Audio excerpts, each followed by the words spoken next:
جی، لگتا ہے کہ کامران کو ہماری آواز نہیں پہنچ پا رہی، ہم ان کو سن سکتے ہیں. یہی سوال ہم ڈاکٹر فاروق اسناد صاحب سے کرتے ہیں. ڈاکٹر صاحب، پاکستان امریکہ تعلقات، یہ اگر افغانستان کے اندر اسٹیبلٹی آ جائے، استحکام آ جائے، یا افغانستان کے اندر امریکہ کے وہ انٹرسٹ نہ رہیں، تو اس کے باوجود بھی پاکستان کی ایک سگنیفیکینس اور اہمیت رہے گی؟ جیسے آپ نے پہلے کہا، میں اسے اتفاق کرتا ہوں کہ پاکستان اور امریکہ کے تعلقات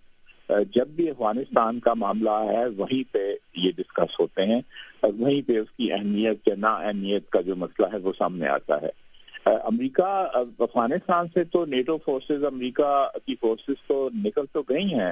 لیکن ان کی اسپیشل فورسز اور ان کا جو انٹرسٹ ہے اور ان کی اس مرتبہ جو آنکھیں ہیں وہ افغانستان کے اوپر ہی رہیں گی اور ذہن کی، اس لیے کہ پہلے یہ چھوڑ کے چلے گئے ابرپٹلی عراق میں، اور پیچھے سے ریسرجنس ہوئی طالبان کی اور القاعدہ کی، جو کہ امریکہ سمجھتا ہے کہ ان کے مفاد میں نہیں تھی. اب وہ کہیں نہیں چاہیں گے کہ افغانستان میں وہ اسی قسم کا پھر سے کوئی گروپ پیدا ہو جائے جو امریکی مفادات کو نقصان پہنچانے کی حیثیت اختیار کر جائے. تو اس سلسلے میں ان کی اسپیشل فورسز تو ہوں گی، لیکن جب تک پاکستان ان سے کوآرڈینیٹ نہیں کرے گا، جو کہ پورس بارڈر ہے، پاکستان کے جو ٹرائبل ایریاز ہیں ان کے افغانستان کے جو ٹرائبس ہیں ان کے ساتھ گہرے تعلقات بھی ہیں اور آنا جانا ان کا رہتا ہے، تو اس لیے پاکستان کو بھی کوآرڈینیٹ کرنا ہوگا، انٹیلیجنس شیئرنگ کرنی ہوگی، اور یہ دیکھنا ہوگا کہ جو امریکن انٹرسٹ ہیں وہ ان کو اس طرح کا نقصان نہ پہنچے. اس لیے امریکہ کو پاکستان کی ضرورت ہے افغانستان کے لیے.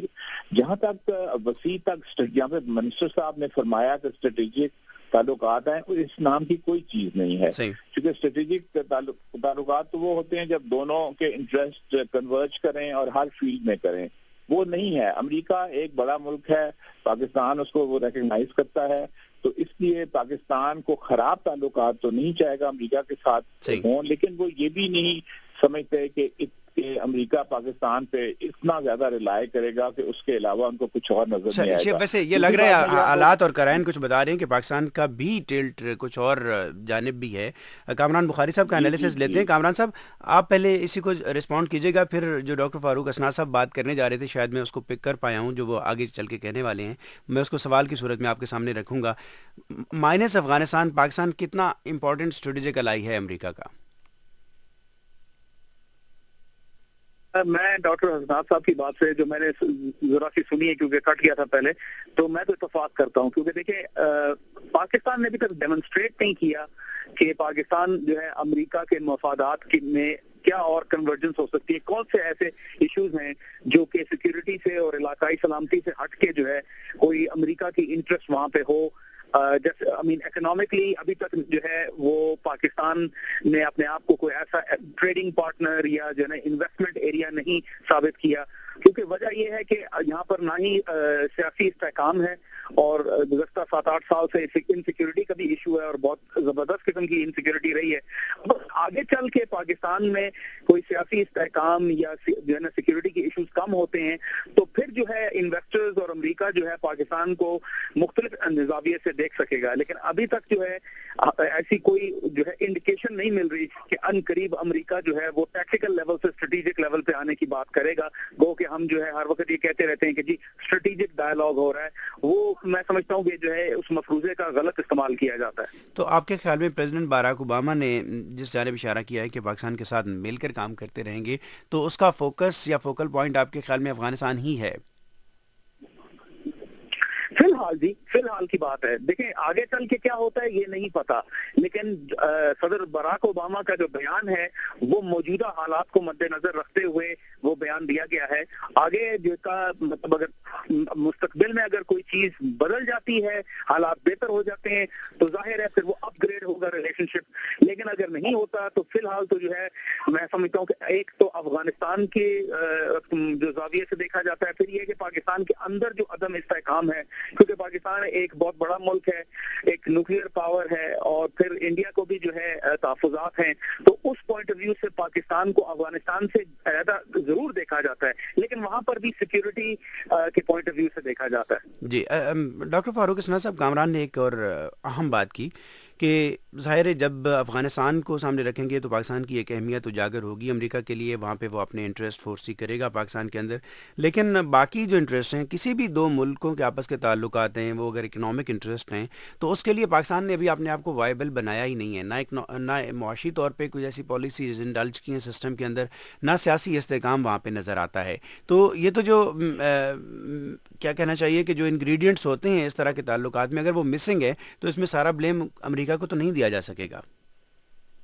نہیں، بلیم کی بات ہی نہیں ہے۔ میں یہ کامران بخاری صاحب کی بالکل بات سے اتفاق کرتا ہوں، جو 100% ان کا صحیح انالیسز ہے۔ دیکھیے اس میں ایک اور نقطہ ہے جو میں یہاں پہ بیان کرنا چاہوں گا، وہ یہ ہے کہ